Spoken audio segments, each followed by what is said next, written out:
Hello, everyone. Welcome to the Grassman Chronicles. And joining us as a guest host for this episode on the Mothman and the Point Pleasant Bridge collapse is Joe from the Kentucky Atheist. Hello, Hey. Joe.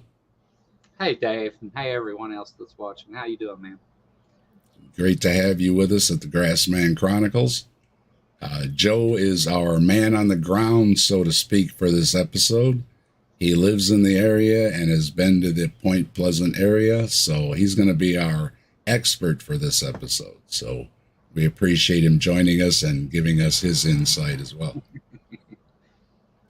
And hello to everybody in the chat. We've got AR and Stephanie and Michael and Crystal and Spooky. Good to see everybody. Top Tester. Hello, everyone. Hey out there, everybody. Missing Mod, what's up? Good to see everybody joining us at Captive Desk or at the Grassman Chronicles. Appreciate everybody tuning in.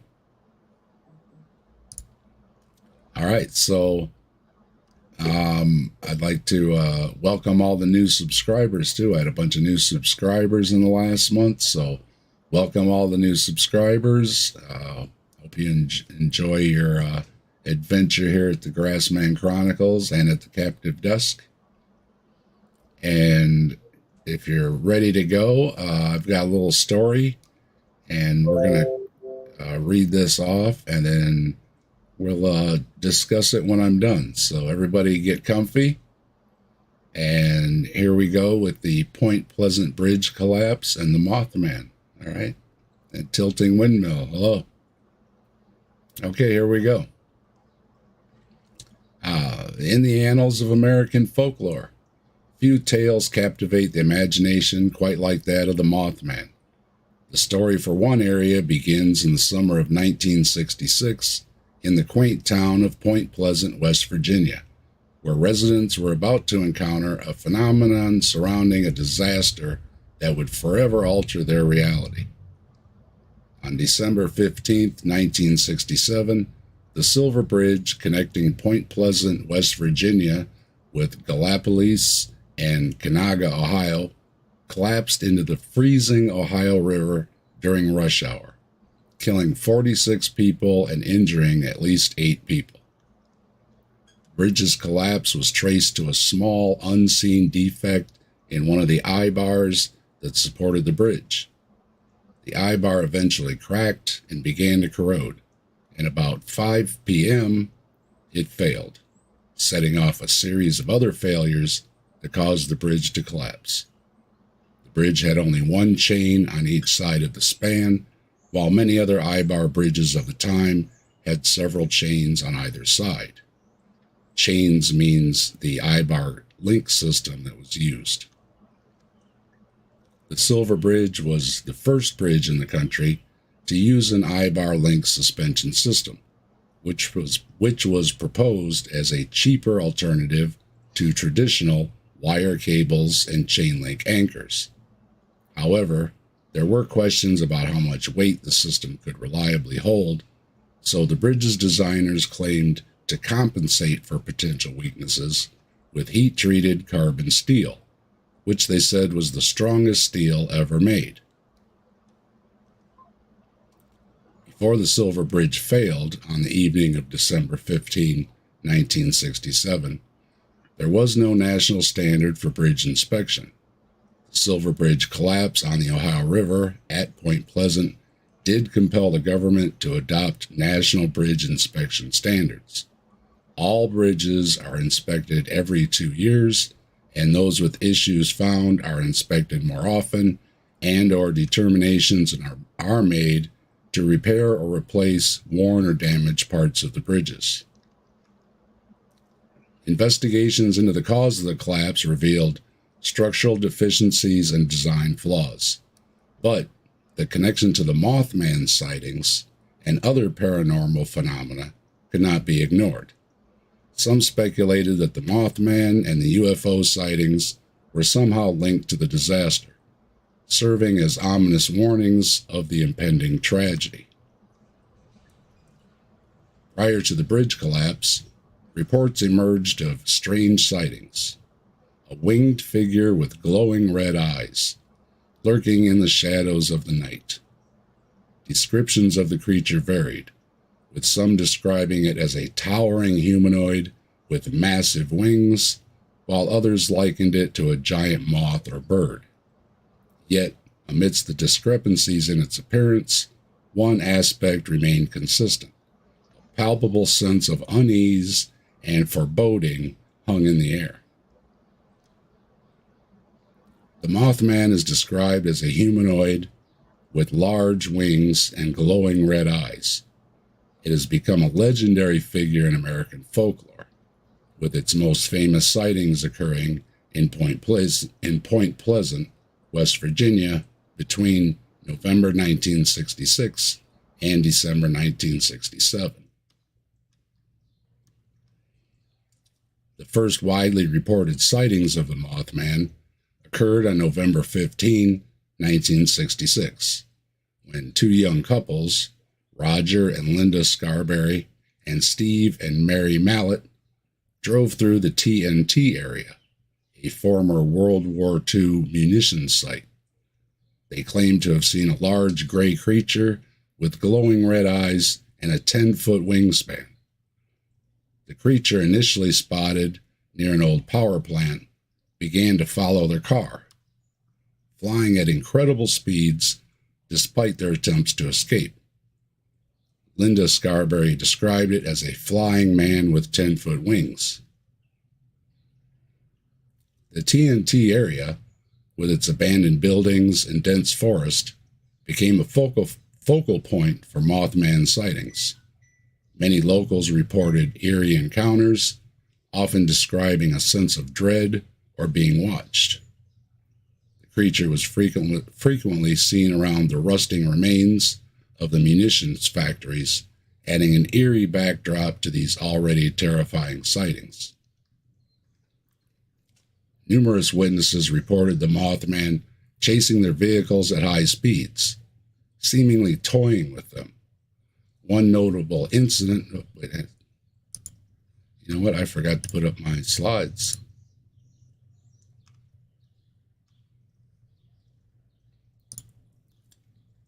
What good is the slides if they aren't up on the screen? Gosh. I live on the banks of that river, just not right there. Well, let me get caught up really quick here. Yeah, we got this. This was the Silver Bridge, and it goes over the Ohio River, and there was another bridge nearby there, and other bridges in the area. And there was a sister bridge to this one, too. And we have the failure. Yeah. And you can see that most of it was just gone. This is the only little piece sticking up out of the water. And this is from the land side, where the land came in. And you can see in their stories, too, where people were... Their cars were literally right there on that part right before it collapsed. And, yeah, they were that close. So 64 people went in and 46 of them died. Yep, they only managed to get a few of them out. So, and it was freezing cold water. So, they, even if they survived, they wouldn't survive long in the water. So, and you can see this, it was a big mess. Cars and trucks and bridge, just... Yeah. One big mangled mess. Look at that car sticking up in the air. That's crazy. Mm-hmm. Wow. There's another one. Let me duck off here real quick and shut my door. Hold on. Yeah. So just real quick while Dave's doing that, the city that bridge connects is Gallipolis, is the way it's pronounced. I know West Virginia terminology probably isn't Dave's strong suit. So Gallipolis and Kanawha County. Yeah. All right, sorry. Yeah, I got a happy bird out the side the window there. So yeah. Yeah, I kept hearing. I was looking around. I was like, "Is that in here?" Yeah, that was me. I was like, I bet everybody else could hear that too. So Yeah. yeah, but this was terrible tragedy, and it was right before Christmas, so you know a lot of these people could have been out holiday shopping and everything, you know, happy times, and then this hit. So Yeah. and this is a picture of the eye bar that gave way. Mm-hmm.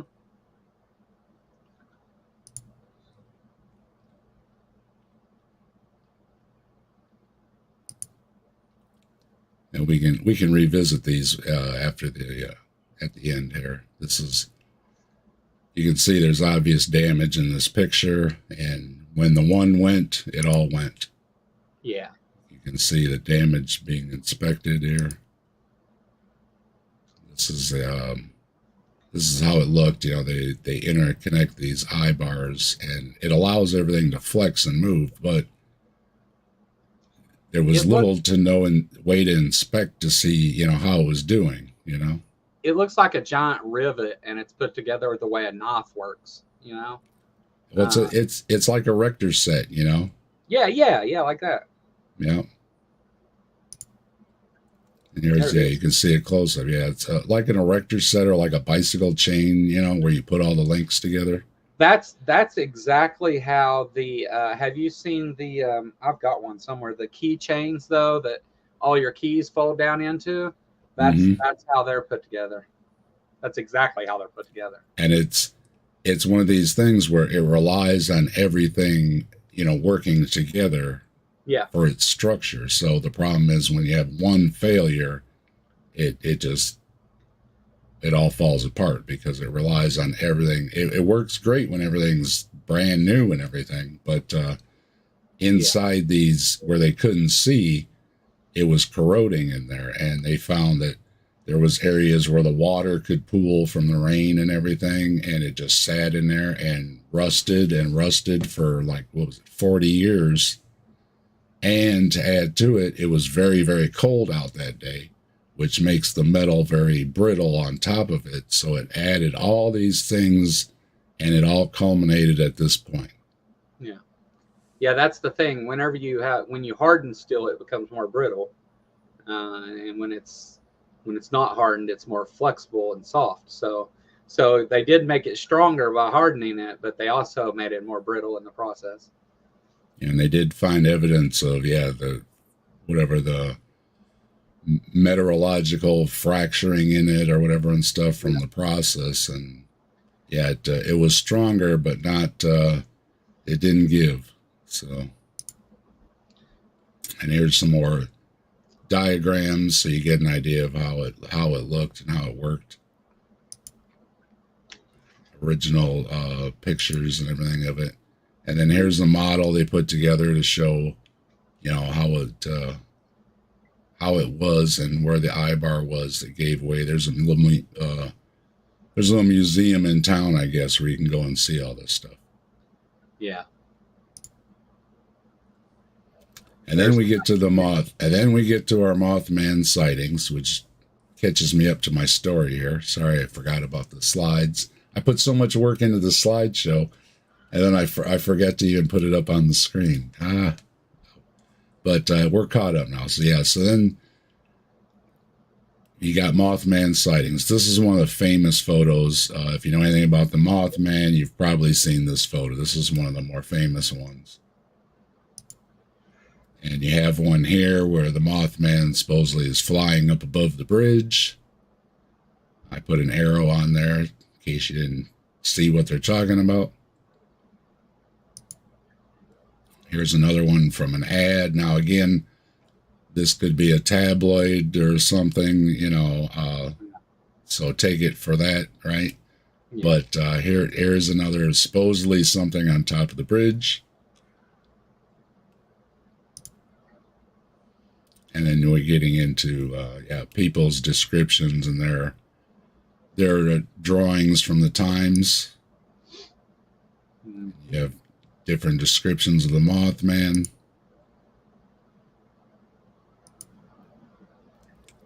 Descriptions like that I was just reading about, that's humanoid with really big wings. eyes. All the depictions all seem to have the glowing eyes. Yeah. And then we're up to being chased in traffic. Uh-huh. And now we can get back to where I was. Not forget to change the slides this time. Okay. Where I was. The numerous witnesses reported the Mothman chasing their vehicles at high speeds. And here's a picture of the Mothman, chasing cars, seemingly toying with them. One notable incident involved Marcella Bennett and her brother Raymond Wamsley, who were visiting friends near the TNT area. As they returned to their car, they saw a large winged figure rising from the ground. In a panic, they drove away, but the creature pursued them, hovering just above their vehicle before disappearing into the night. These high-speed chases were a common theme among the reports. The Mothman's ability to keep pace with cars traveling at over 100 miles per hour left witnesses both terrified and fascinated. This behavior suggested a creature with remarkable agility and speed, further fueling the mystery surrounding its origins. The Mothman was also reported to have a more intimate and unnerving presence, often peering into windows and observing residents. One of the most unsettling accounts came from Connie Carpenter, who encountered the creature while driving home from church. She described seeing a gray figure standing on the road with wings folded around its body. As she drove past, the creature unfolded its wings and took flight, chasing her car. A few days later, Connie reported seeing the creature again, this time peering through her bedroom window, leaving her deeply traumatized. These window-peering incidents were not isolated. Several residents of Point Pleasant reported walking up to find the Mothman staring at them through their windows. This invasive behavior added a personal and terrifying element to the encounters, making the Mothman not just a distant figure, but a direct intruder into people's lives. The rooftops of Point Pleasant also became a favored perch for the Mothman. Witnesses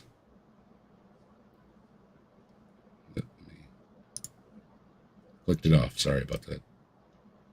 Witnesses frequently saw the creature perched on buildings, scanning the area with its glowing red eyes. One such sighting involved a Lilly family who reported seeing a tall, dark figure standing on the roof of their home. Their children, terrified, described the creature as a big green man with glowing eyes. These rooftop sightings often occurred in the evenings, adding to the creature's eerie presence. The Mothman's ability to silently perch and observe from above contributed to the pervasive sense of unease among the townspeople. The Mothman sightings in Point Pleasant were more than just isolated incidences. They created a wave of fear and curiosity that swept through the town.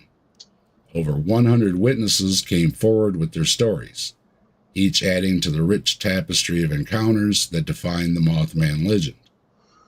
The local press, particularly the Point Pleasant Register, covered the sightings extensively, bringing national attention to the small West Virginia town.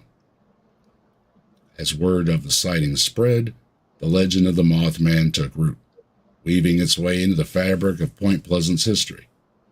Speculation ran rampant, with theories ranging from the supernatural to the extraterrestrial. Some believed the creature to be a harbinger of doom, a portent of impending disaster, while others saw it as a guardian spirit, watching over the town with silent vigilance. But the mystery deepened in the months that followed, as reports of UFO sightings began to surface in conjunction with the Mothman sightings. Witnesses spoke of strange lights in the sky, hovering ominously over the town, their presence adding another layer of intrigue to the unfolding mystery. Amidst the chaos, tales of encounters with the notorious Men in Black emerged, suggesting a sinister cover-up surrounding the events in Point Pleasant. Described as mysterious figures in black suits, These individuals were said to suppress information about paranormal phenomena and intimidate witnesses into silence. After the bridge collapse, the strange encounters with the Mothman, the lights in the sky, and the men in black all stopped. But stories persist around the globe about a large birdman that is seen before other disasters. The belief that the Mothman is a harbinger of doom is deeply rooted in folklore and legend, particularly in relation to the events leading up to the collapse of the Silver Bridge, leading some to speculate that the creature's presence was a warning of the impending disaster. However, it's important to note that the idea of the Mothman as a harbinger of doom is a matter of interpretation and belief rather than established fact. While some individuals may view the Mothman through a lens of superstition and fear, others see the creature as a symbol of mystery, folklore, and the unknown. Throughout history, various cultures have attributed different meanings to sightings of mysterious creatures like the Mothman. Some see them as omens of impending disaster, while others view them as guardians or protectors. Ultimately, the interpretation of the Mothman's significance is subjective and can vary depending on cultural, religious, and personal beliefs. Whether the Mothman is truly a harbinger of doom is open to interpretation and remains a topic of debate and speculation among enthusiasts, skeptics, and researchers alike. To this day, the events of 1966 and 1967 continue to haunt the town of Point Pleasant, their legacy intertwined with the enduring mystery of the Mothman. Whether the creature was a guardian angel or a harbinger of doom, one thing remains certain: the legend of the Mothman will continue to captivate and unsettle minds for generations to come. The collapse of the Silver Bridge has been kept alive in popular imaginations by myths like Mothman, a cryptid that some speculate appeared as an omen before the collapse. Today, memorials scattered through Point Pleasant serve as poignant reminders of the bridge collapse and the lives lost in the tragedy. And we got the memorial here. There's another memorial where it has the bricks of all the people's names that were lost. You can go and see this there. This is one of the links. That's also another memorial that was left. And I think they have something like this in the museum, too. And here's the Mothman statue, also commemorating. It's quite a statue. Let's see. Yeah, the town of Point Pleasant has an annual Mothman Festival, a Mothman Museum, and a metal statue of the creature on public display. As the legend of the Mothman spread beyond the borders of Point Pleasant, sightings of the cryptid began to emerge in other locations, adding to its mystique and fueling speculation about its true nature. Excuse me.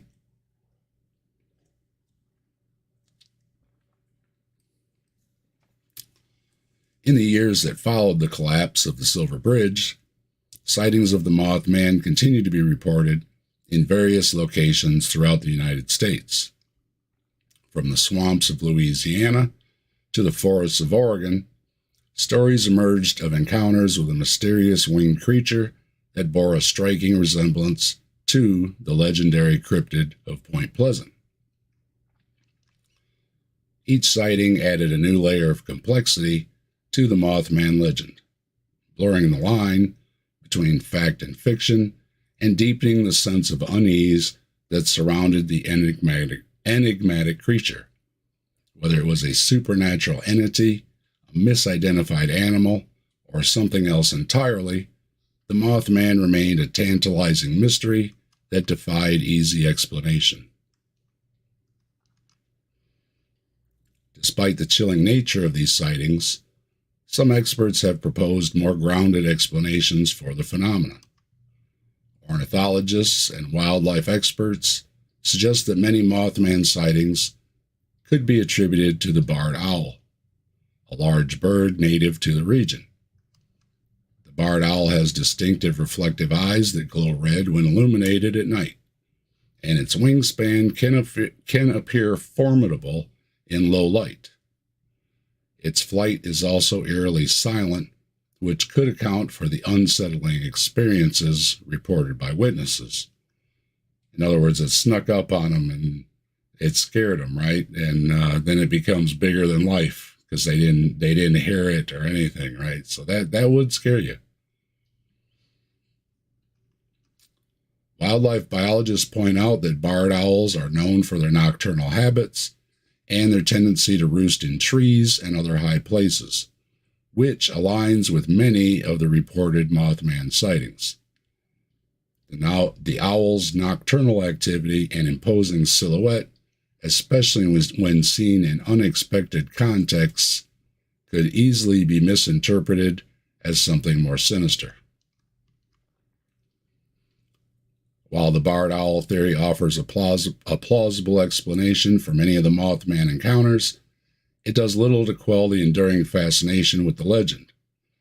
For every sighting attributed to an owl, there remains accounts that defy easy categorization, leaving room for speculation and wonder. While the Point Pleasant sightings culminated in the tragic collapse of the Silver Bridge in 1967, stories of similar beings have emerged from various parts of the world, often preceding significant disasters. These global Mothman sightings add to the enigmatic legacy of this creature, suggesting a broader, more ominous role as a harbinger of doom.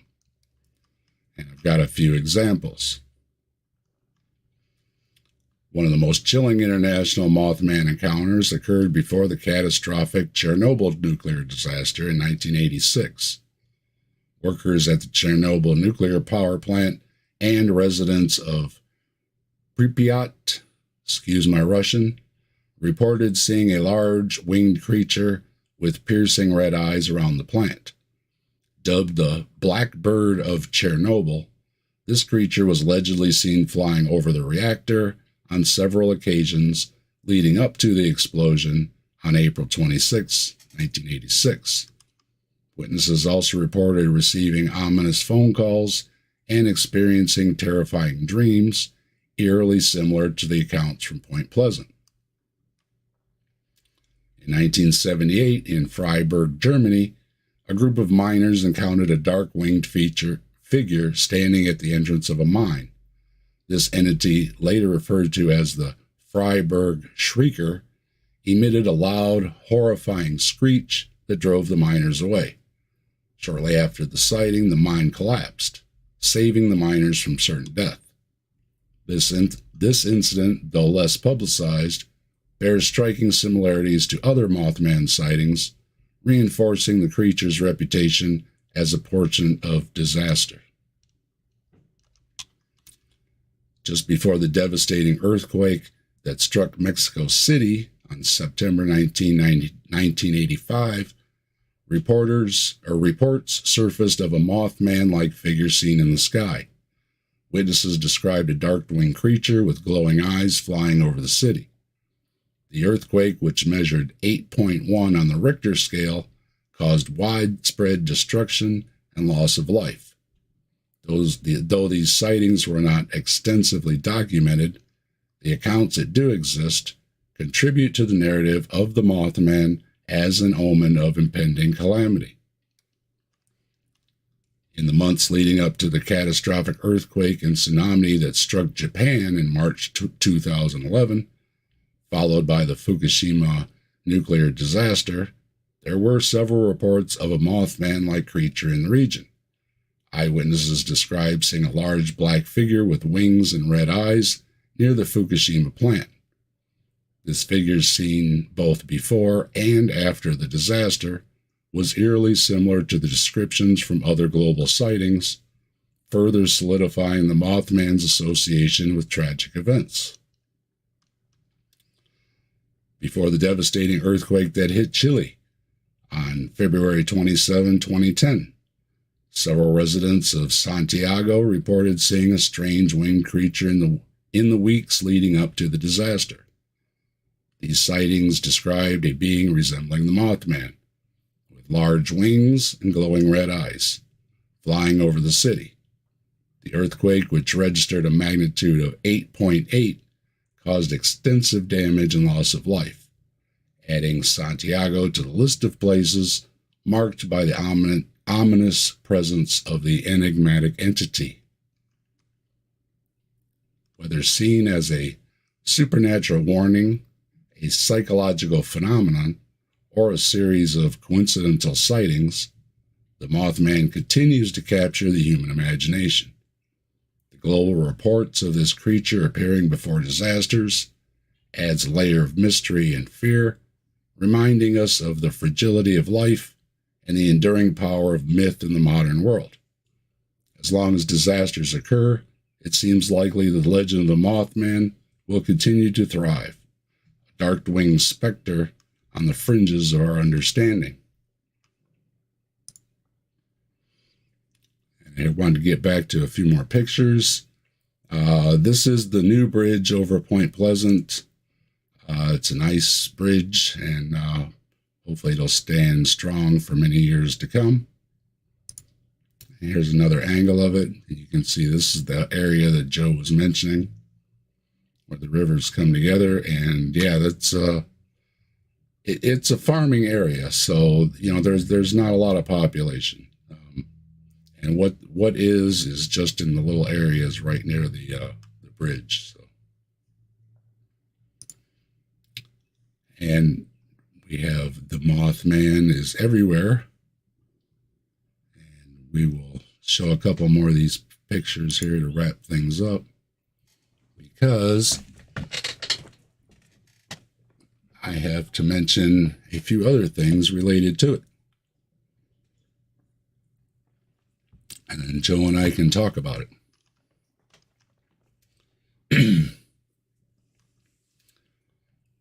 Okay. Now, Joe mentioned earlier that the Mothman and the Birdman type story is popular because of Point Pleasant, but it's not alone. Throughout history, cultures around the world have been captivated by the idea of Birdman creatures, beings that possess both human and avian characteristics, embodying the mystical and the otherworldly. From ancient mythology to contemporary folklore, these creatures have left an indelible mark on human imagination, inspiring stories, art, and spiritual beliefs across diverse societies. In ancient civilizations, such as Mesopotamia, Egypt, and Greece, Birdman creatures were often depicted in religious texts, artwork, and mythology. Likewise, Greek mythology featured bird-like beings with the bodies of women and the wings and talons of birds. In indigenous cultures of North and South America, Birdman creatures hold significant spiritual and cultural importance. Similarly, the Thunderbird holds a prominent place in the folklore of many Native American tribes, where it is revered as a powerful spirit associated with thunder, lightning, and storms. Depicted as a giant bird with wings that stretch across the sky, the Thunderbird is believed to possess supernatural abilities and serve as a guardian of the natural world.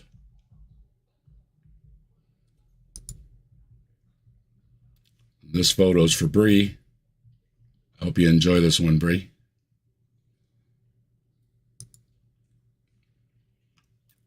And I had mentioned I was doing the Mothman, and one of my sons said, "Spoon," in a text.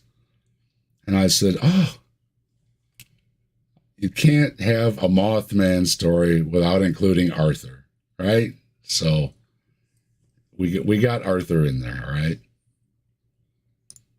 If anybody didn't watch The Tick, you need to go watch The Tick. Great cartoon. Hilarious. And yeah, his thing was yelling spoon. So yeah, good deal. So yeah, Mothman, in pop culture and everything else. So I wanted to include that photo. So in contemporary popular culture, Birdman creatures continue to capture the imagination, appearing in literature, film, and art, from the superhero Falcon in Marvel Comics to the iconic creature known as Mothman in urban legends. These beings serve as symbols of transformation, freedom, and the human desire to transcend earthly limitations. The prevalence of Birdman creatures across cultures speaks to humanity's fascination with flight, transformation, and the mysteries of the natural world. In many traditions, these creatures symbolize the connection between the earthly and the divine, bridging the gap between the human realm and the spiritual realm. Whether viewed as mythical beings, symbolic representations, or creatures of the imagination, Birdman creatures continue to hold a timeless allure, reminding us of the boundless possibilities of human creativity and the enduring power of myth and legend. Hope you enjoyed that story about the Mothman. And sadly, I had to include the bridge collapse, but if any good came out of it, it's that now they inspect bridges and there's standards to be met, and it sometimes takes a tragedy, but they do inspect the bridges now, so take that for what it's worth. There was also a sister bridge built, and although it didn't have what they suspected were the same problems because it was a limited traffic on this bridge, the bad taste in everybody's mouth, obviously public opinion, they condemned the sister bridge and took that one down too, just in case. So, there is the many citizens in the media had concluded that the bridge had fallen because vehicles in 1967 were heavier than they were in 1928. In the 1920s, a typical car weighed about 1,500 pounds. Trucks weighed no more than 20,000 pounds. By 1967, the average car weighed about 4,000 pounds, and trucks weighed up to 60,000 pounds. But that was not what caused the bridge's failure.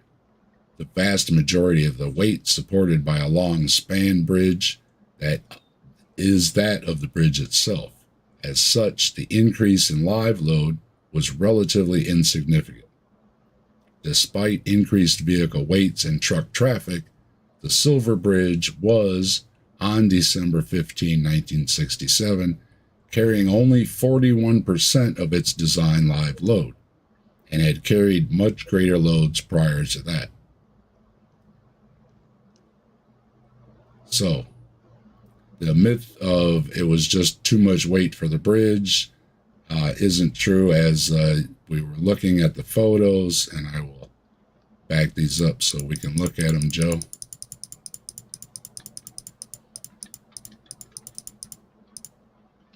This is what caused the failure. And this could not be seen because it was sandwiched in between the other islets like this, like stacked washers, right?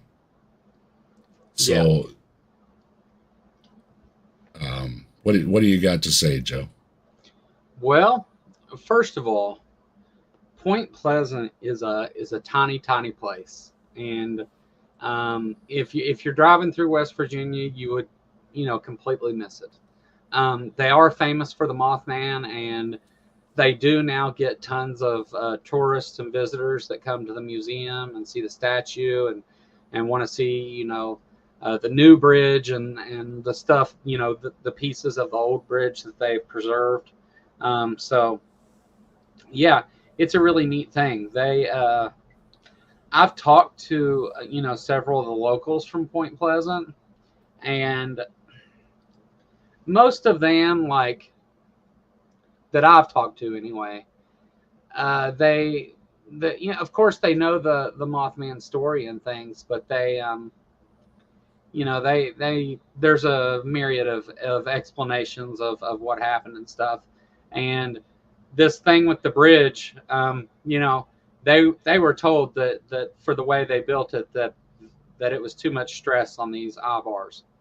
And but it was the first one of its kind, and they were proud of that, so they kept it. And this is a product of the Roaring '20s. People mm-hmm. had the mentality that nothing could stop us. You know what I mean? We could build to the sky and beyond. There was just no stopping us. So there was a little bit of ego problem with some of these folks too. Kind of like with the Titanic story too. It's unsinkable, and it's like, well, the famous last words, right? Yeah. Point Pleasant was a hopping little town, at the time this happened, but things were good there. People were happy. A couple things I want to mention though about the story. So the Scarboroughs that ran into Mothman on the road to the TNT, or the munitions site from World War II, is why it's called TNT. And they found a bunch of TNT powder and stuff, nitroglycerin powder and all that there. So it was called the TNT site. But the road leading into that is incredibly straight. So when this guy's talking about it's following their car at almost 100 miles an hour, the local story is that he was out there drag racing and tore up his car and made up a story, and it just grew from there. And that's what I've heard anyway. I don't, of course nobody knows the truth of it, but the Scarboroughs, I think that's the name, right? Scarborough. Yeah, well, there's several of them, but yeah, they were something the first like that. And all this happened before the bridge.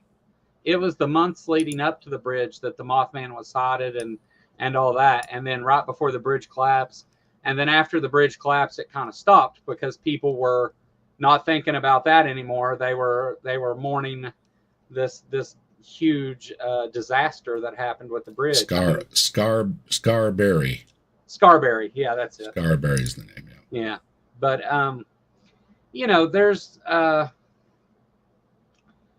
there's been biologists have put forth a number of things that that may explain it, and there's even been biologists that say, well, they think that maybe it's some kind of animal that we haven't documented or whatever. And but the two stories that seem to be most common are that it was either a sandbill heron or because they have red patches around their eyes, or a barn owl. Now, I like the barn owl explanation because barn owls' eyes glow brighter than most others, because they're actually they are nocturnal, but they're kind of a diurnal owl. They can do both, and their eyes are in fact, they're known to be the most reflective out of all the owls. So it makes sense, and the picture of it flying to me looks like an owl carrying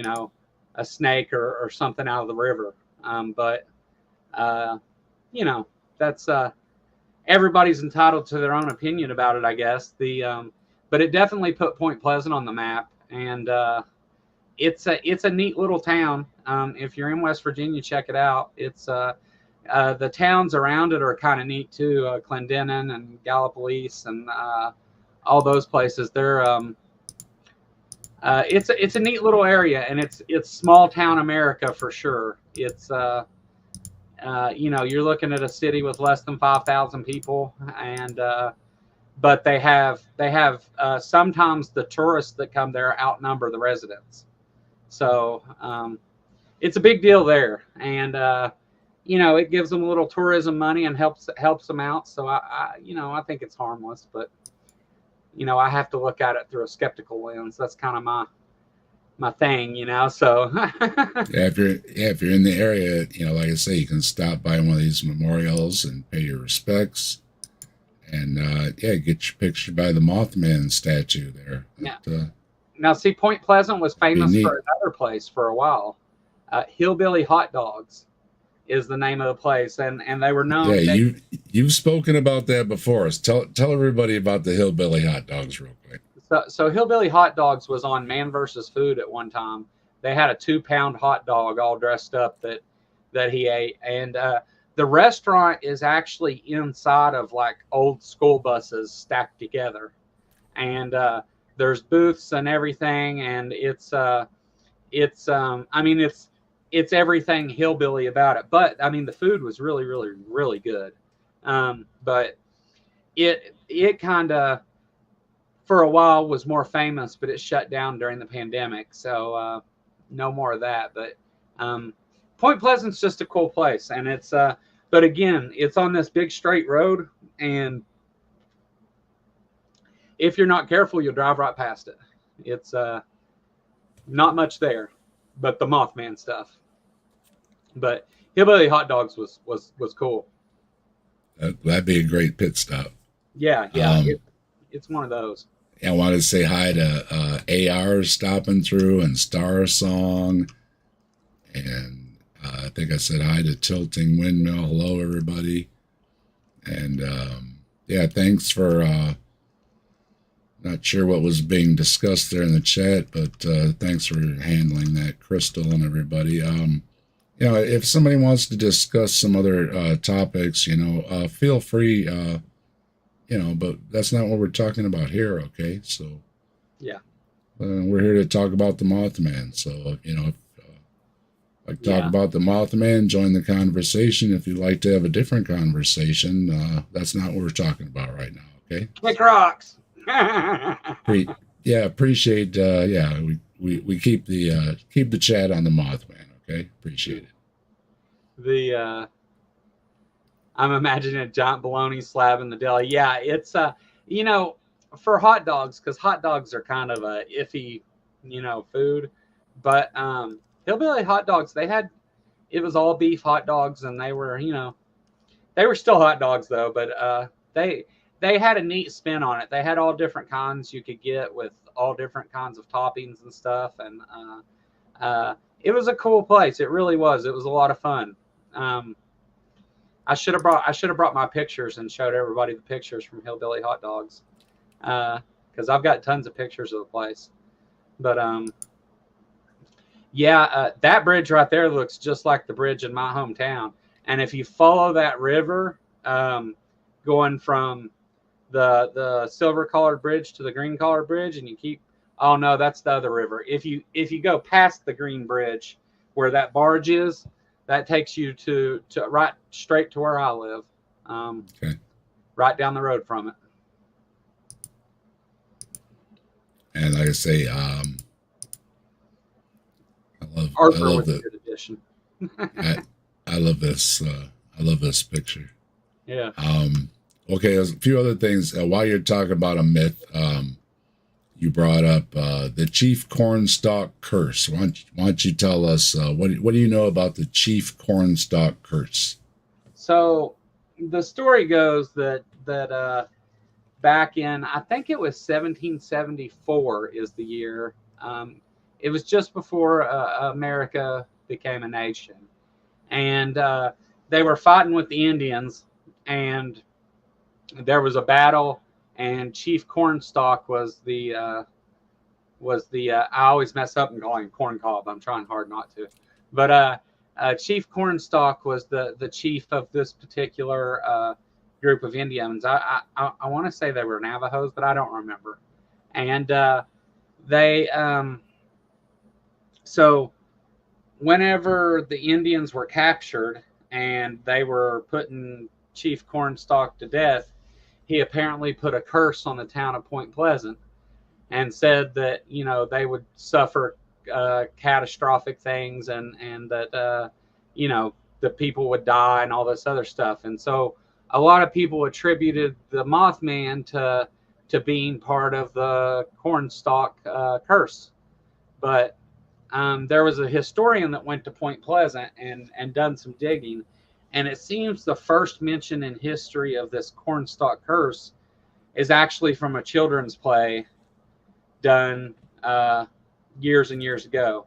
And the story of cornstalk is true, but the curse part and what he said and stuff seems to be a later addition that just kind of got mixed up in pop culture and added to it later. But cornstalk was a person, and you know, they were murdering all the Indians there at the time. So you know, it's an interesting aspect of it. There's been a lot of different because they've attributed this to aliens and all kinds of different things.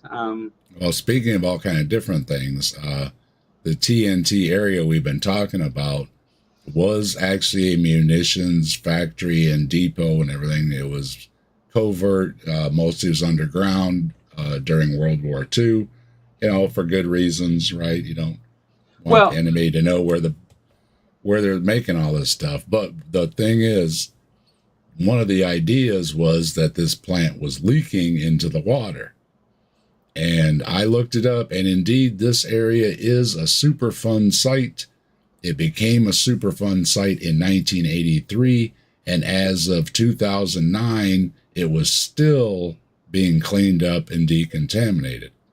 Now, so, Joe, what did you say earlier about the red water or something like that? Yeah. So there's something called red water that they use when making the TNT, and it's a byproduct. I forget exactly how that works, but it's toxic waste, and apparently it leaked into the groundwater, and it was also being dumped directly into the Ohio River.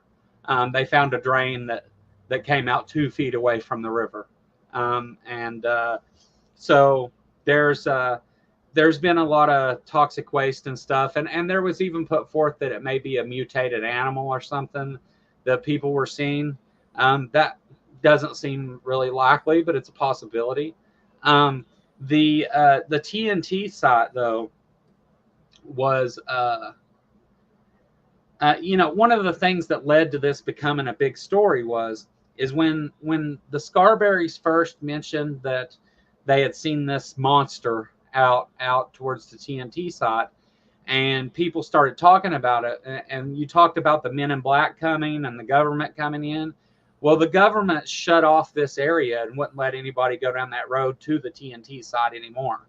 And this kind of led to the conspiracy theories and things that people came up with that you know, it was men in black and the government and all this. But I mean, if you really think about it, you've got to play. They actually found cans of nitroglycerin powder and stuff still there. You know, if somebody was around, it was for a good reason. Yeah. So this could have been. Well, the government was nose around. Well, yeah, because they were closing down that area. So. Yeah, they didn't want people messing around there. And you know, you've got people out there messing around saying they're seeing aliens and everything else. You know, it was probably someplace to go and park, right? Yeah, right. That's the thing, is like the TNT site is way out of road by itself, and it's a very, very straight road for like a mile. So they would go out there and drag race and party and everything. So the government shut it down. They didn't want a bunch of crazy rednecks out there messing around, you know. People were going out there looking for evidence of the Mothman, and it was a problem. Mm-hmm. So it's, you know, it was expected that they do that, you know, and I think that led to a lot of the conspiracy theory and stuff surrounding it, is because the government, and not just the chemicals. A lot of this stuff was underground, and you could be walking around over there and fall through a hole, right? Yeah, and fall, you know, 40, 50 feet or something down into a old storage facility or something. You're going to get badly hurt, if not dead. There's one of the power plants that there, because there were multiple power plants, and all these power plants had birds and stuff living in them, pigeons and all this, except for one. And in this one, there was no birds in it.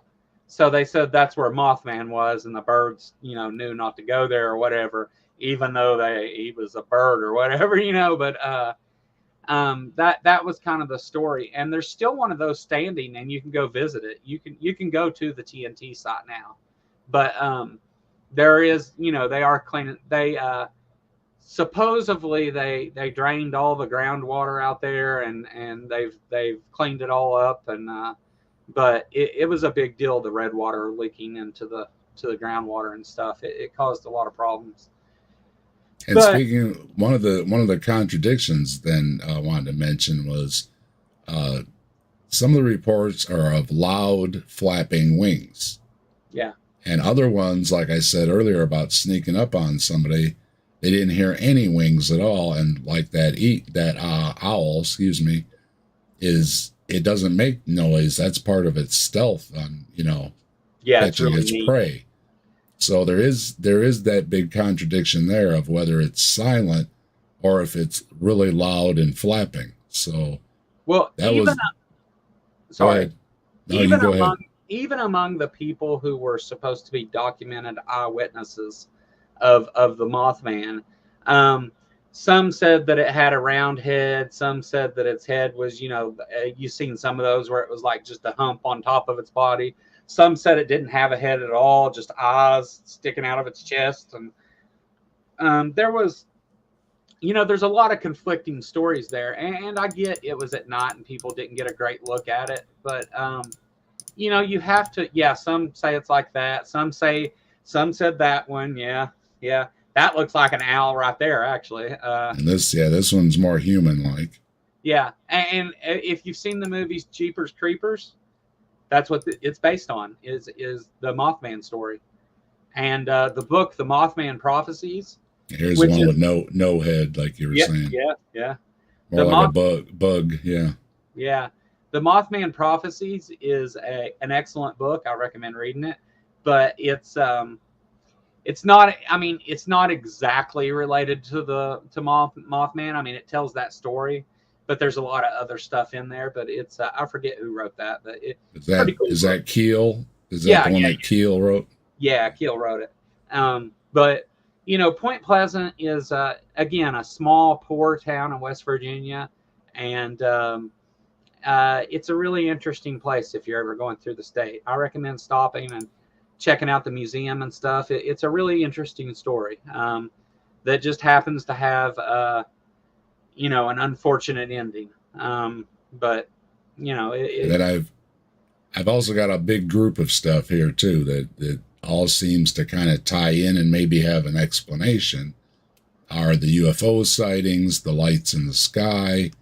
Even John Keel claims that he saw the lights in the sky too.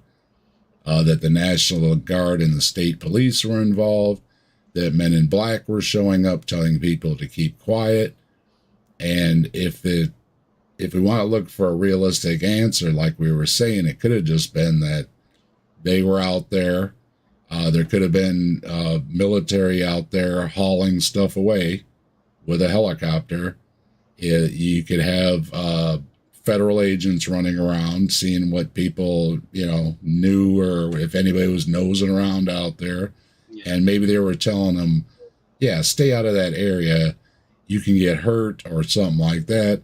And maybe it got twisted a little bit to, that's not exactly what they were saying. But it seems that, from a skeptic's point of view, to explain men in black, lights in skies, all the activity and all these UFO lights and everything seem to be coming around the TNT area. So that could be explained by them. Yeah, that could be explained by maybe there was still some live stuff out there.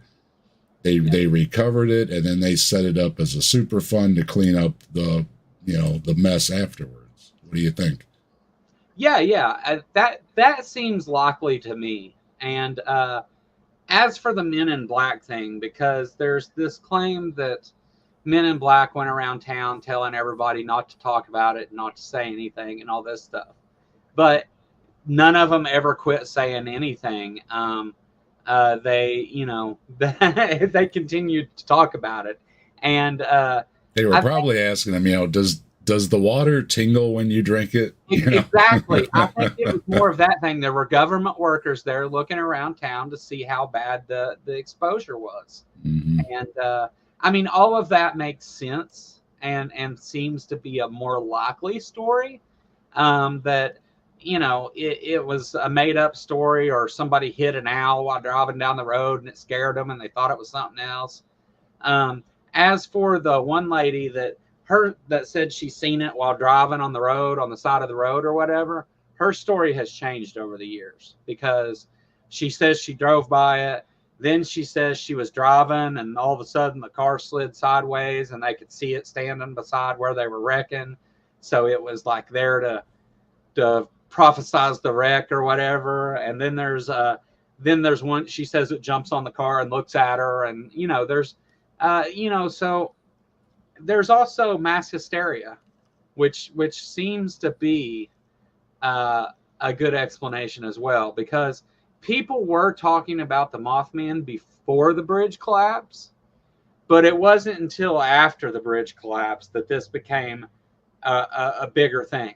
And before basically the press deemed it the Mothman. Supposedly before that it was called the Birdman. yeah, And these stories go back many years into many areas. and UFO sightings, they had claimed to see UFOs before the Mothman thing. So there's kind of a record of people seeing weird stuff, out at this. It's always around this government facility, and there's some secret going on out there. It's seems to be a common story. Yeah, and we could pretty readily say that, if the government's coming in there and doing stuff, they're probably flying in helicopters, and I'll tell you something. There's lights in the sky, about the TNT facility. So the TNT facility, what its original purpose was they were working on explosives and stuff for the atomic bomb. They were part of the Manhattan Project. And whenever the day that we dropped the bomb on Hiroshima, they shut down the TNT site. That's the day it shut down. And so another interesting thing, historically about that area, is they were doing a lot of work on explosives and stuff related to the atomic bomb. So neat stuff. That looks just like an owl bending down and looking at the screen. In fact, I'm pretty sure that's what that is. It's a pretty, that's like the standard one.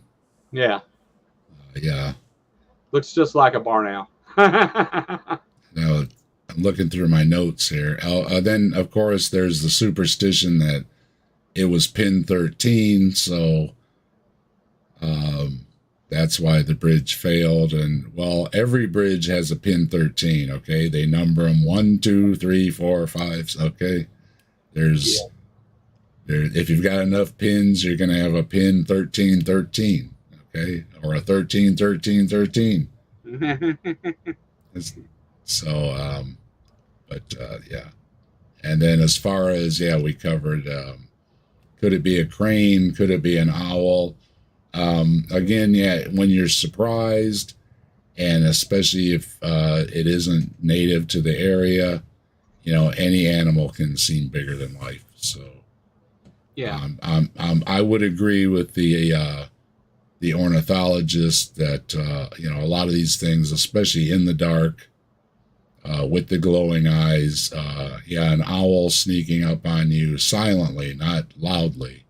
Yeah. Those would seem to be an owl. And if you're parked and you're busy with your girlfriend or boyfriend at the time, and the windows are a little foggy, you probably didn't see it all that really, all that good, Right. Yeah. And you were startled, so adrenaline's flowing, everything else, your senses are heightened, right? And it was huge, man. It was huge, right? Yeah. I mean, you just have to ask, and whenever you're approaching something like this from a skeptical point of view, you're gonna look for a natural explanation before you jump to a supernatural explanation. And it seems there are some pretty good explanations for, what people saw and things, and it does seem to be one of those things that in my circles anyway, that apologists say don't exist, but an example of mass hysteria where people, because you even in your story, all of a sudden people are seeing it on buildings and looking in their windows and all these things, and it seems that. Yeah, and you've got, probably, I think it's still the worst bridge collapse ever, in this country. Yeah. So, that's not to be taken lightly, and that's, what do you call, that's got powerful mojo with a lot of people, you know what I mean? That's bad mojo, that, bad energy, all those kind of things. That's where you get a lot of your ghost stories from, and everything else is just that, it was so terrible, you know what I mean, that this disaster. And of course that adds to, people look for meanings and anything they can, cling to, especially if they lost loved ones or something. Yeah. I mean, if you believe that there is a supernatural that interacts with our world on a regular basis, then it's not that far of a leap to do that. But, well, the thing is, if the Mothman was warning that the bridge was going to collapse, it didn't seem to be specific enough that it got the message, out to anybody. You know what I mean? So... yeah. And same thing with these other places, if it was trying to warn about the nuclear plants or the earthquakes or anything else, it didn't seem to do any good because there was still a huge loss of life and everything else. So you have to question, is it really, an omen or anything, or is it more something that, a scapegoat of sorts or something, so they want to blame, somebody, or, you know what I mean? Just that emotional thing, because of the large loss of life and everything. Yeah. So let's go down the list. So we'll double check through the notes here and make sure we covered everything. So, we did mention there were a lot of witnesses. There was over 100 witnesses during this 13-week period. Yeah. And the munitions storage area is where these teenagers claim to have seen it, and they claim to have reported it to the police and the sheriff, whoever's in charge. Supposedly there were reports to the sheriff / police. Supposedly the sheriff went out there and didn't find anything. Well, the sheriff said that it was a bird. Yeah, the sheriff, he did have a press conference. Yeah. And that is, again, where the press came up with the nickname Mothman, because it was in the Batman comics. So, a lot of, again, this is pop culture. Somebody, had just read the Batman comic book, and they said, oh, let's call it Mothman. Yeah. The Chief Cornstalk Curse, we covered that.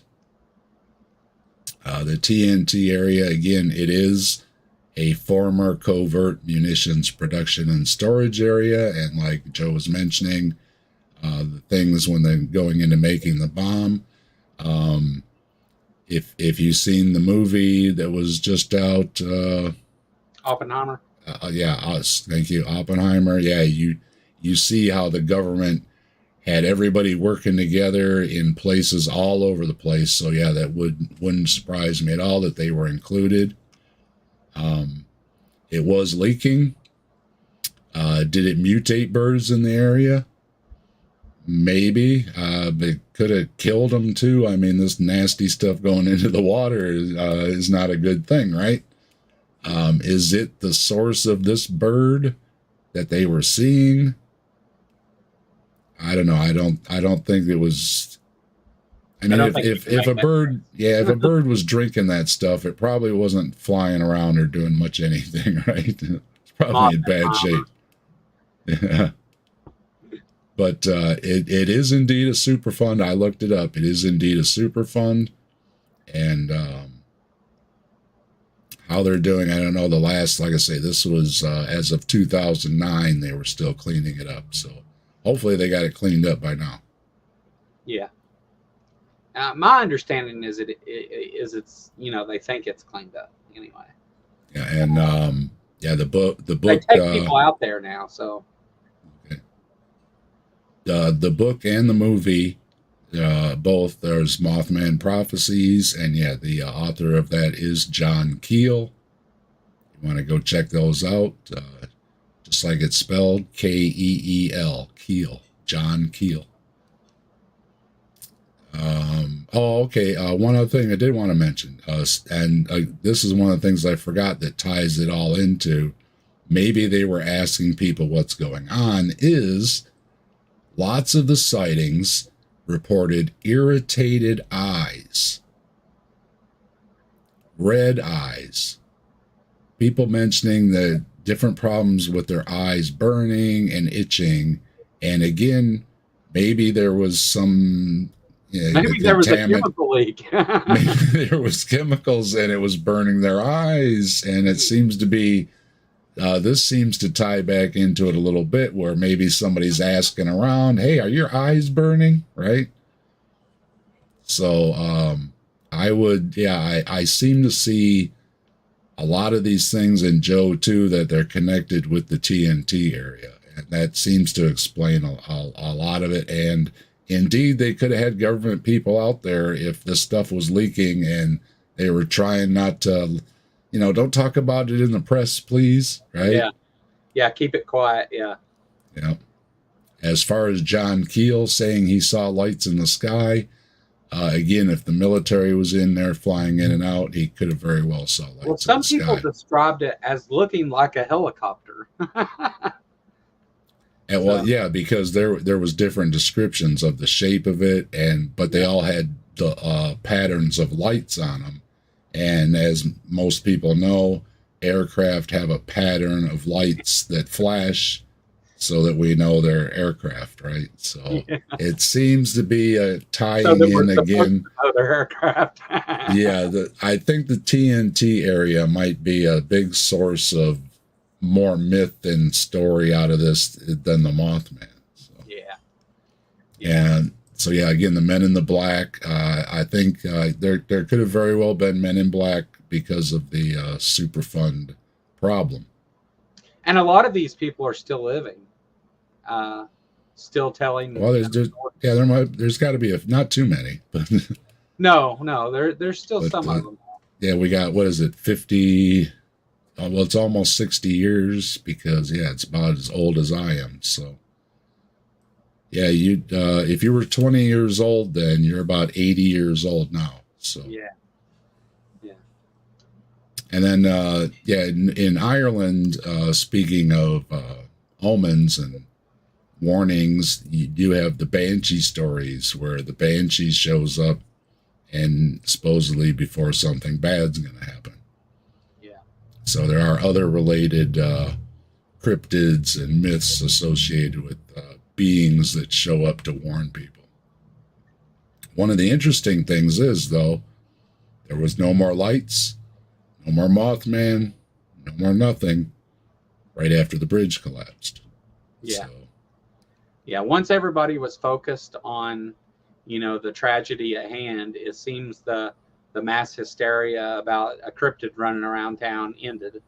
And I think that says a lot about it too, Well, I think they wanted to bury everything along with their dead, and put it all behind them. Yeah. It was no longer a fun story at that point, Yeah. And then, what do you think about the sightings around the world before these disasters? I think they're inconsistent. I think that, this was a popular story surrounding tragedy. And, after the fact, people, claim to have experienced all kinds of things. And pareidolia is actually is definitely at play here. Whenever a tragedy or something bad happens, people look for, if I just would have recognized this sign, if I just would have paid attention to this, oh, I think I seen this and didn't think about it. There's a lot of that, and that happens a lot with these big tragedies. Look at uh, any mass tragedy anywhere in the world, and there's always conspiracy theory and And side different you had things. several stories of the people that were, stopped in their car just as the bridge collapsed and any further, and they would have been down too. And that's got to be, you're looking at like, whoa, why was I so lucky, Yeah, there's definitely a reason to apply, to look for some kind of answer outside of the natural world for things. And on top of everything else, it was right before Christmas. Yeah, it was. And that's when religious and non-religious people gather with their families. It's happy times. Everybody's baking and traveling and about to travel. This is 10 days before Christmas, and this is how they spent their Christmas. It was really terrible. As a person from small town Kentucky, right next door to West Virginia, like 5 minutes from its border, I can tell you in these small towns, everyone knows each other, right? So when just all of a sudden overnight, 46 people are dead from that town, that's a huge ordeal. I mean, kids from the schools died. People who ran businesses and stuff in town died, and it was a awful, tragic, accident that unfortunately could have been prevented. But we learned lessons from it, and now we have bridge inspections, and that's an awesome thing. Now we know the state of bridges across the country are mostly crap. But we joke about it, but remember, look again at these pictures. I mean, the state of some of our bridges. Okay. So how many are we driving across every day that have an issue like this where it's this close? Yeah. It's this bridge had a traffic light, so that's why it would. It would. Was cool. Yeah. But think about this. When they're talking about infrastructure and the need to fix things, okay. Think about that's your car with you and your family in it, right? Look at that. Yeah, destruction. So is this worth a few extra pennies in taxes to build a new bridge or not? Is this worth the risk? Ask yourselves, right? Whenever that I-beam failed, the I-beam, I guess it's not an I-beam, but what was the name of it? It's an eye connectors. I-bar. Whenever that failed, the bridge didn't drop immediately. People report that the bridge was shaking violently, and there was a lot that went on right before this. So it made a little groan. Yeah. And then it kind of wobbled a little bit, and then it all went to the north, I believe. Yeah. And I mean, just complete destruction. I mean, it looks like a bomb went off there, Well, imagine the noise that steel made when it was snapping. I mean, that's a harrowing sound. That's the word I'm looking for. Yeah. That's got to be a sound you don't hear every day. With is something that, I mean, these eye bars are huge. Oh yeah. They weigh tons. So the noise had to be. I bet the whole unreal. Yeah. And probably the next town over. I bet they heard it in Clendenin. But yeah, it's a we learned a lesson about inspecting our bridges and testing materials and all that. And it's unfortunate that 46 people had to die in the river in December, which being from here, again, I live on the banks of that very river. it's cold. Tilting asks about any relationship to the New Jersey Devil. No, I'm not in this story, but I do have the New Jersey Devil in my notes, so that'll be for an upcoming episode. So stay tuned for that, okay? Yeah, I thought this was a really, really cool topic just because of, being familiar with the area. And I've been through there more times than I can count. It's, in fact, I worked for a company that did work down there at one time. You're our man on the ground. Man on the ground. That's right. And so when were you in this area? The last time I was in Point Pleasant was about, let's see, my son is 8, so it had to be about 4 or 5 years ago. And Hillbilly Hot Dogs was still open. That's why we went there, was to eat there and have that experience and stuff. And, we cruised around town and looked at stuff. But I've been down in town. I've seen the statue in person. I haven't been in the museum, but I've seen the statue. I've talked to lots of people down there, and I'm sure anytime somebody says they're from Point Pleasant, the first question is, "Oh, the Mothman," So it's they're kind of used to it down there, but they get a lot of tourists though that come and look at that stuff and ask questions. There's been countless documentaries made there. There's been, people researching for movies and everything else. So it's not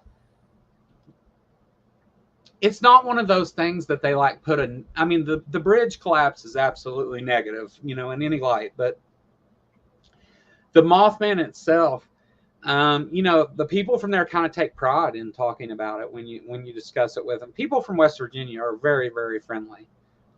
They're, you can stop anybody in that town and they'll tell you whatever they know. And, you can go down to the police department and they'll take you out to the TNT place and let you look around.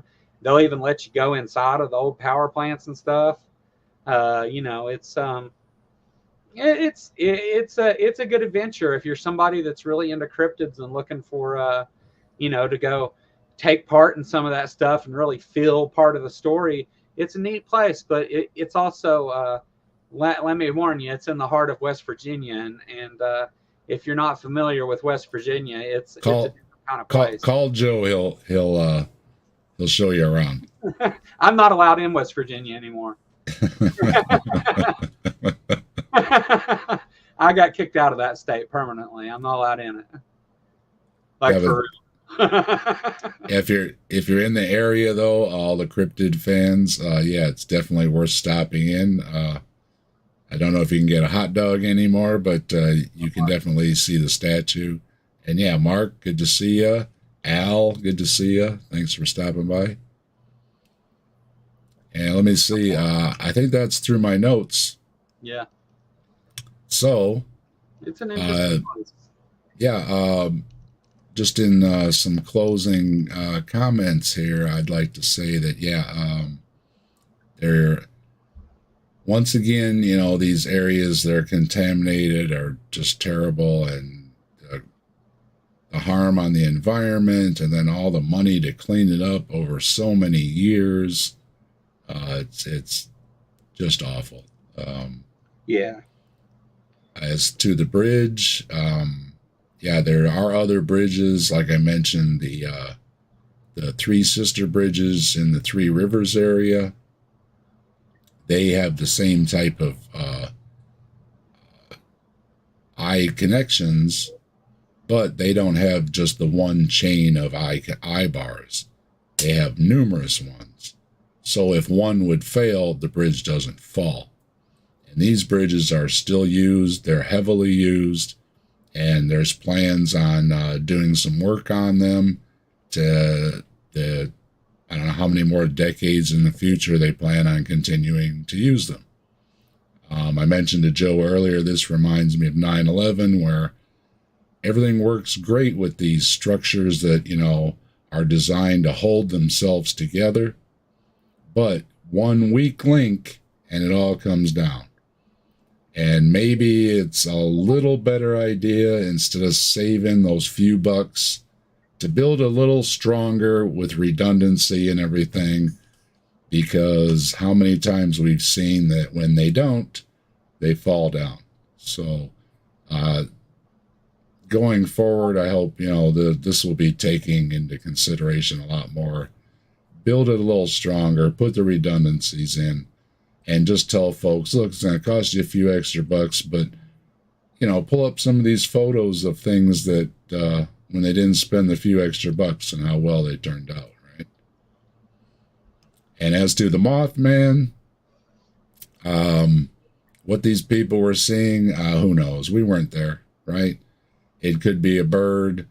It could be a shadow. It could be airplane lights in the sky. Who knows? Obviously, something spooked them and scared them. And yeah, again, if you're out in the woods and it's dark and something flies at you or comes crawling out of the woods, be it a deer or a bear or whatever, it's going to scare you. And in your mind, it's going to be bigger than life and scarier than life. And yeah, you're probably going to run or drive as fast as you can to get out of there, because that's, a natural response, right? And then, yeah, when you get home, especially if you feel a little embarrassed about running and screaming and everything into the night, you might say, well, I had good reason. It was huge, right? 10 feet tall. It was good, big claws. And I can understand where the stories come from. But this one, it did capture the imagination. It was in all the papers and everything and stuff, because it was related to this disaster. I know it was a long time ago, but of course, our hearts do go out to all those people who lost loved ones. I mean, it could have been prevented. But we do love a good cryptid story. And I will say, Mothman, if you're out there, if you're trying to warn us about something, maybe scribble it on a wall or something. Be a little more specific about the warning, and, maybe it would actually, maybe, I don't know, maybe that would help. But it seems to be flying around a city telling somebody something's going to happen. Well, that, it doesn't really do a lot of good, Mothman. Okay, I appreciate the effort. Obviously, if you're trying to get a message, we do appreciate it, okay? But we need a little better message than just flying around chasing cars. That's just not going to do it for stopping people from going on a bridge. It's just not. Very true. And with that, I want to thank Joe for joining me, our man on the ground. I appreciate your insight and your anecdotes and everything and your information. It was greatly appreciated. And Joe is, if you don't know, from the Kentucky Atheist, and his link is in the description. If you aren't subscribed, make sure you get over there. I know Joe's really close to 1,000 subscribers. We need 18, so all of you subscribe. He needs 18, so he's really close. A lot of us know Joe, and we've been rooting him on, and he's got a lot of great guests on there, including me. I'm off and on over there, so yeah. You just might see me over on Joe's channel. And so check out his links in the description. And I also wanted to mention, we had a Christmas show scheduled and a giveaway scheduled for Christmas this past Christmas, but things got shifted around, and there was a well, I don't want to talk about it. Everybody knows, right? The channel's taking a new direction. We had an interruption. I was ill. There was so many things going on. So, as promised, because I didn't forget, and it's a promise, and we're going to keep the promise. So as promised, we're going to have our giveaway show. So what I'm going to do is we're going to have Christmas in July, okay? Good idea. I haven't picked the date yet, but it's going to be in July. We will do Christmas in July. We will cover the Yeti, and we will have a giveaway, all right? And I don't know, we'll do something fun there. And so everybody that's over here at the captive desk, I appreciate everybody again, all the new subscribers and all the old subscribers, everybody that supports me. Love y'all, appreciate y'all. But the one rule that's going to be for the giveaway is subscribe at the Grassman Chronicles, because I'm trying to work on, having it just over at the Grassman Chronicles. I know I've got more reach with this channel, so it's still going. But subscribe at the Grassman Chronicles, and we'll have a fun game. And if you haven't noticed, I've got new artwork for the Grassman Chronicles. So if you want to be one of the first and only ones out there to have a t-shirt with the new Grassman Chronicles artwork on it, stay tuned for your chance to win. And along with it, there's going to be a mystery box that comes along with it. Okay. So it'll be a great prize for all the cryptid fans. I'm sure you'll appreciate the mystery box. Okay. So that'll be coming up in July. I haven't got a date yet. I'll get a date, and that I'll put out a promo and let everybody know when it's going to be. All right. So, but we will do Christmas in July. We will do the giveaway. We will do the story. It just got pushed back a little bit. Okay. But we're going to get all caught up, and we'll be back on top of it and all right again. Okay. So, that's the news. So yeah, stay tuned for that. And let me see. All right, Christmas in July. Okay, and thanks again, Joe. Again, Joe's channel's in the description. Thank you, chat. Thank you to the subscribers. Thank you, everybody who's out there. I see Al joined in. Hello, Al. Good to see you. Star Songs out here. Let me look real quick here. Before we say goodbye, I want to say hello to everybody. And of course, Crystal's always great. Thank you, Crystal. Let's see. Yeah. It's the Pervy Flying Sloth Before Christmas, a new movie by Tim Burton. It could be. It could be.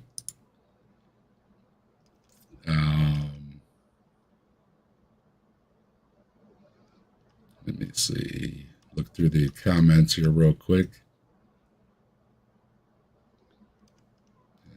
They're talking about other stuff here. What are you guys talking about? Lichens. Okay. Some gardeners out there. Let's see. AR says that statue would kick General Lee's ass statues.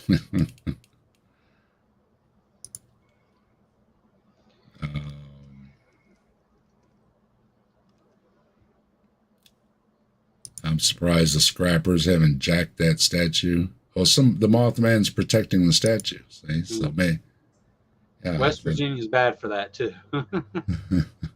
Yeah, got to worry about your catalytic converters. Those dirty rottens. I mean, a friend of mine, his wife was at work.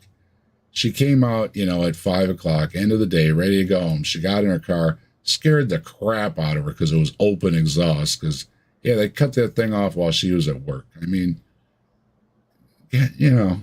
knock it off, people. Gosh. Hey, watch this is terrible.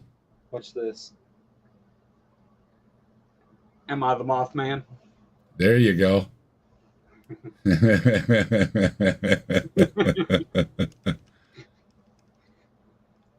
And Crystal's got the links out there. Appreciate it, Crystal. And again, it's in the description. Make sure you go check out Joe. Fukushima. Crystal says Fukushima, it was horrible. It was. I guess if I start hearing about flying sloths with red eyes, I'll take a trip to, say, Nebraska. I desperately hope that my house survives.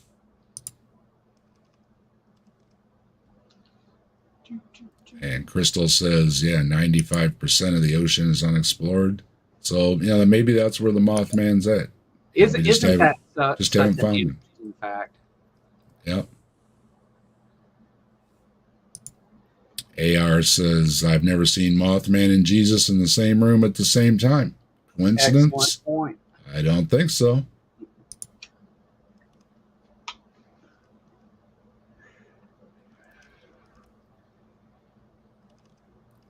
Now you're reading the nonsense, aren't you? I can see by the look on your face. It got to the stupid part, didn't it?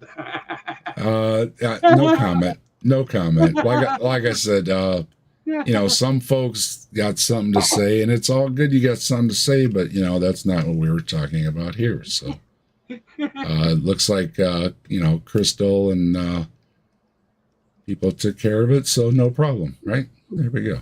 Everything's fine. Here we go.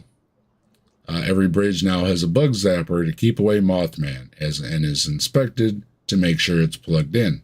There you go.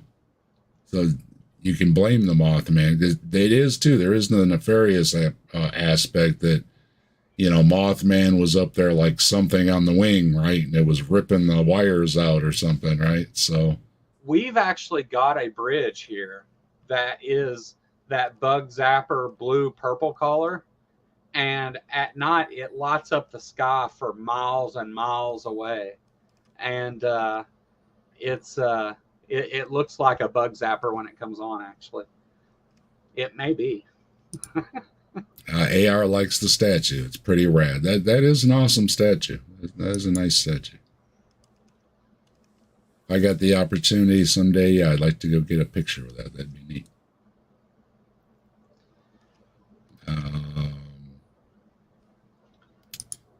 Top says Hillbilly Hot Dog is 5 hours 37 minutes from me. I do like the hot dogs. They closed it. It's gone though now, huh? Yeah. Thanks for subscribing though, Top. I seen you. Appreciate it. Thanks. Let's see.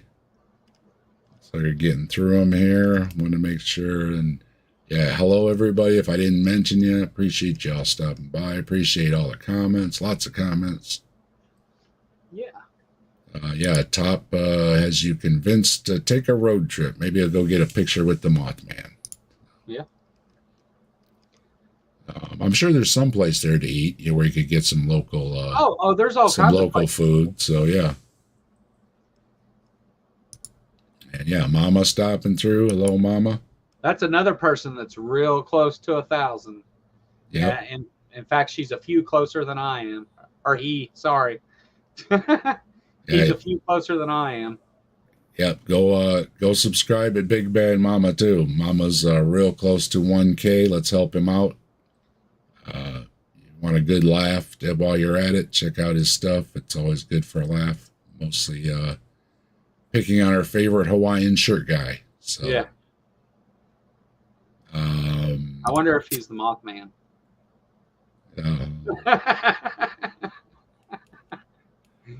Tilting is leaning with it's an owl. It does seem like a lot of these would be explained by an owl. I think so too. And let's see. Did Mothman come from Caterpillar Man? Good point. That may be another episode. Good to see you, BS. Thanks for stopping by. Or Chris Alisman. That's right. I love it. Good points. Good points. Always appreciate the different viewpoints. Here we go.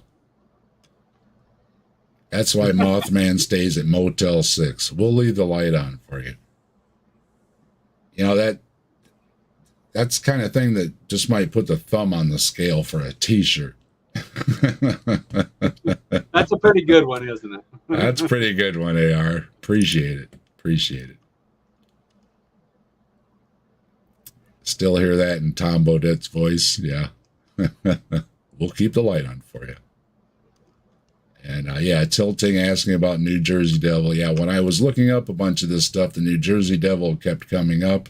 So I said, okay, yep, New Jersey Devil's in the book. So um, I don't know when, but it's down in the book. And, yeah, Al Trucker, Mark Reed, and hi, hello to everybody. Mark Reed's up early. Yeah. Tilting, nicely done. He learned a few things. They learned a few things. So, all right, that's great. That's what we're here for. And that's about it. But I want people to find out about the awesome desk stuff. There's plenty of awesome desk stuff. And there might be some more coming up with the Big Al, because we're talking about maybe having the Big Al over here for a talk. So he's hard to schedule. He's busy, and but I'm flexible. So I told Al when it's convenient for him, that's when we'll do it. So there's no pressure on Al whatsoever. So that's kind of what I did too. I'd rather do it, when he can kick back and have a soda in his hand or whatever, and we can have a nice talk. And you're welcome for the membership, Al. I was helping Bree out this morning with some memberships. Yeah, Bree didn't pop in and talk to us. I'm disappointed.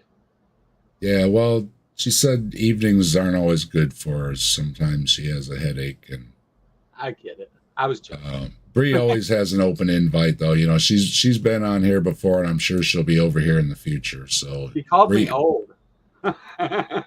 Bree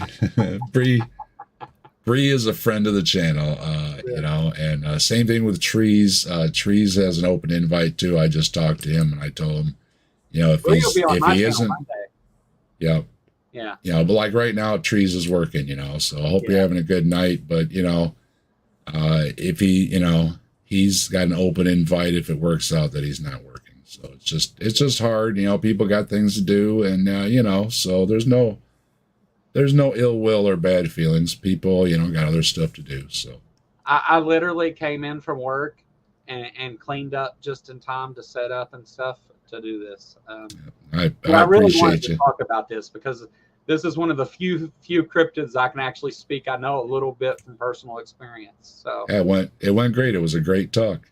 Yeah, I had a lot of fun. Yeah, Tilting sub to that channel now. Thanks, appreciate it. All right. PC with the link. Yep.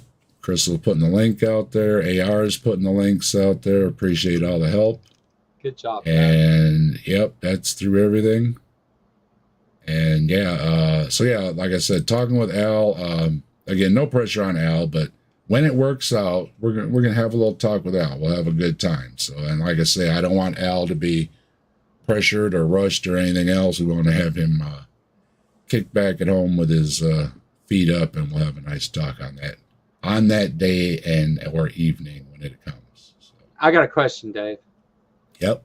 Did you see my dance during the intro?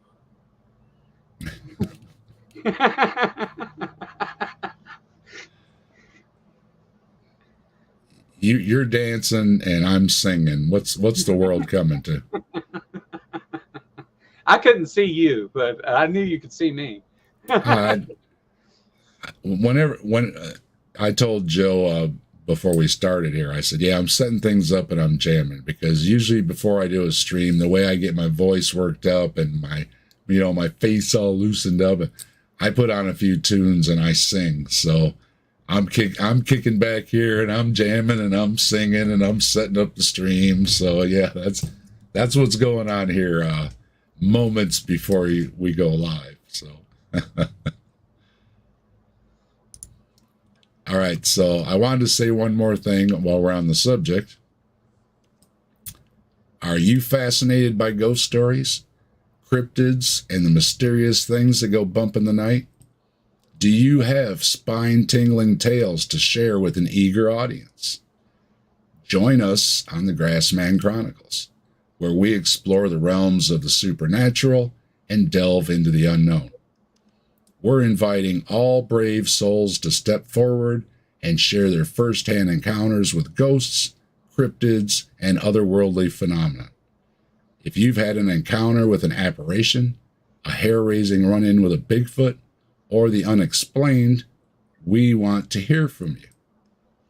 Plus, if you're interested in being a guest host like Joe was tonight, as we investigate otherworldly claims, we'd love to have you join us on our journey into the realms of mystery and intrigue. Contact me to share your stories or inquire about becoming a guest host. Together, let's unravel the secrets of the supernatural on the Grassman Chronicles. Thanks, everybody, for joining us. Thanks again, Joe. Thanks, everybody in the chat. I hope you all have a great one. If you enjoy stories like these, please like, share, and subscribe with a bell to be notified of future videos. And we will see you then. Goodbye, everybody.